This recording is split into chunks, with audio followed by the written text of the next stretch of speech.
Hopefully you can hear me okay. I've forgotten to bring out the little furry thing that covers my microphone to protect it from the wind. So I've put my microphone in my little pocket here, hoping that might do the trick, because it's a bit blustery today. So hopefully the sound's coming through okay. So this video is aimed at you if you're someone who would like to be getting out walking and hiking, but you find that whenever you do, it's pretty exhausting. So if that's the case, if that's you, if you're someone who would like to be hiking more, walking more, particularly able to tackle some uphills without feeling exhausted all the time, then what can you do? How can you improve?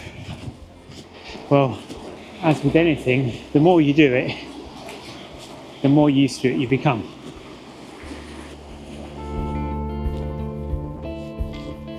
Gorse bush starting to flower. Spring must be on the way.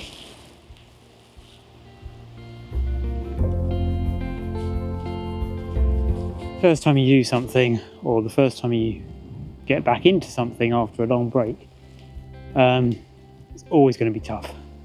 And so for quite a lot of people, hiking or hill walking isn't something they necessarily do all that often.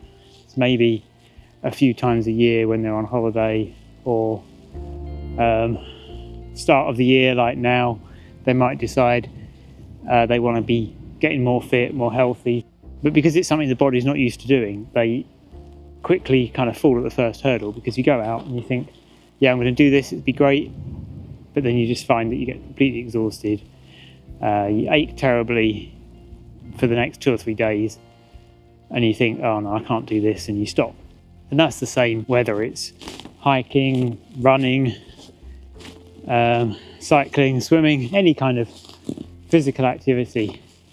If you launch straight into it, then you're bound to experience some discomfort, some pain, and there's a period of adjustment while your body gets used to doing something different. Because most of the things that we do on a daily basis, we don't struggle with, because we're doing them every day. So they're just normal. But as soon as we do something outside of that kind of comfort zone, if you like, the body doesn't really know what's hit it. We don't necessarily know what it's like to exert ourselves. We're not used to that feeling of having an increased heart rate. And so basically we decide we don't like that thing, or we can't do that thing, it's not for us, and so we stop. But as with most activities or forms of exercise, if we persist for a little while, then the body will adjust and get used to that thing.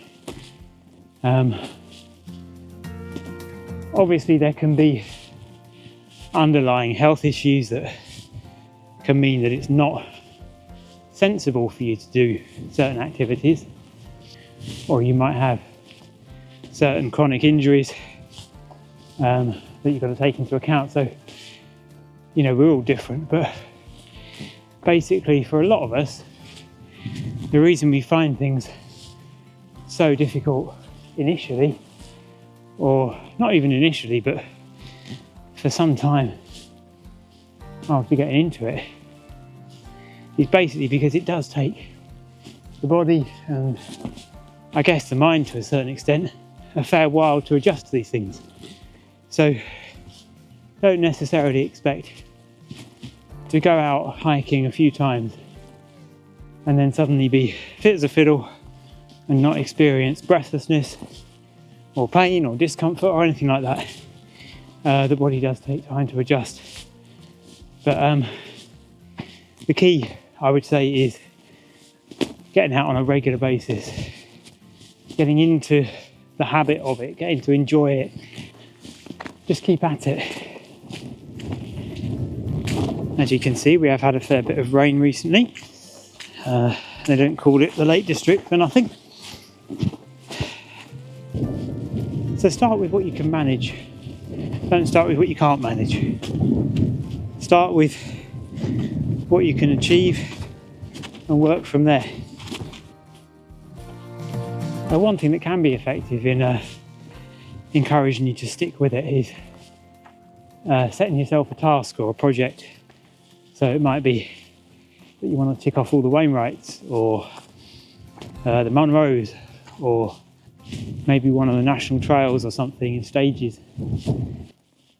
Having a challenge or a project or something can really help, because you can really get into it, and when you look back 2 months, 3 months, 6 months or whatever, you can see how you're more physically fit than you were back then. That'll obviously be different for different people depending on where you're based and what you've got access to. But yeah, having some kind of project or challenge that you can get into is definitely a good motivator. Maybe you're particularly interested in nature, wildlife, landscape. All these things can be great motivators. Look at the lichen on this. Look at that. Also, maybe there's a local walking group or something that you can join. Things like that can be great as a way to meet people, but also to motivate you on a regular basis to get out and do the thing that you're aiming to do.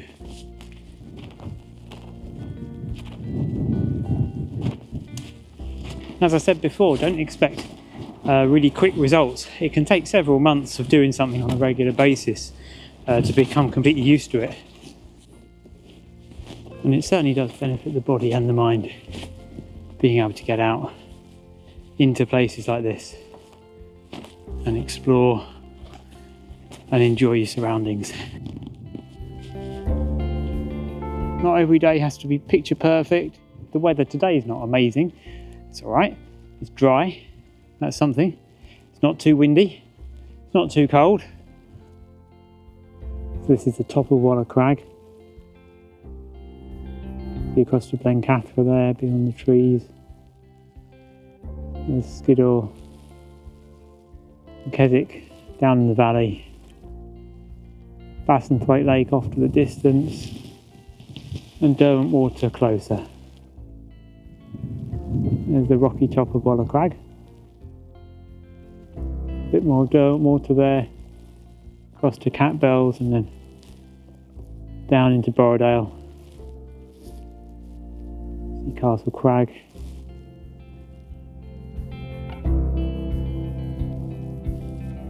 Leebury Fell.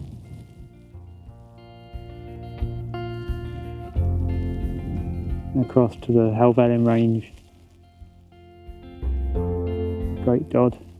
And there's Cloughhead.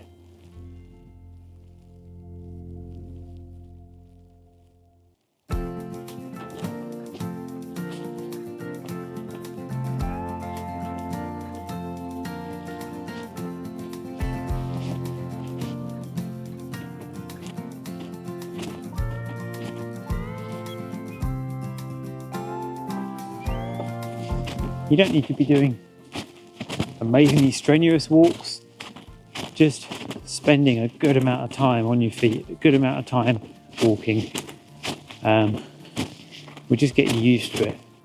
You often hear runners talking about just getting enough time on the feet when they're training for ultra marathons or whatever, just spending enough time walking, running, doing things that are using the muscles and giving the heart a workout. These are really basic things, but often it's the most basic things that are the most effective. We don't really need an amazingly high-tech approach. Basically, do it regularly, do it in all kinds of conditions, do it on all kinds of terrain, go for short walks, go for long walks, Go for flat walks, hilly walks, uphill, downhill. Doesn't matter, just get your body used to walking. You might be fine at walking for 10 minutes on a flat surface. So then start doing that for 20 minutes. Start doing that for half an hour on a regular basis. Start to incorporate some hills. Start to incorporate a bit of rugged terrain. Gradually increase the gradient or the total ascent that you're walking. You'll start to notice improvement, and it can take several weeks, it can take several months, but little and often you will notice improvement. Having the right clothing and footwear can make a difference. You don't need loads of stuff to be able to go hiking, but if you can at least be comfortable, warm, dry, not too hot, not too cold, a bit protected from the wind and the rain.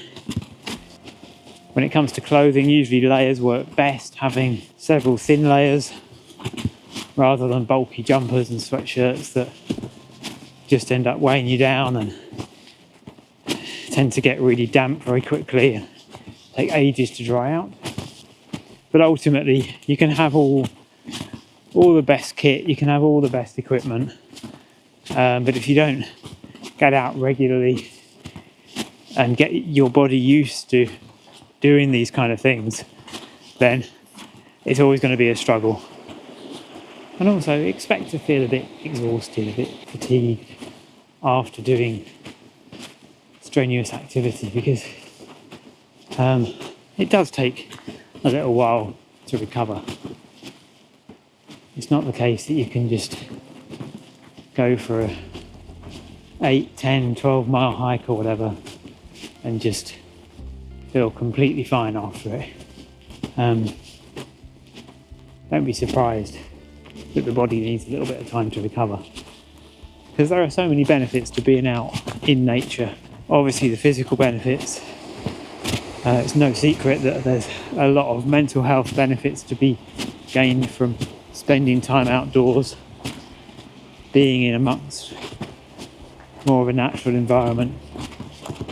It doesn't take a genius to realise that that's going to be good for you, but for some of us it's not something we can just do and enjoy immediately. There's a little bit of a learning curve, or a little bit of time needed to just get used to what that feels like.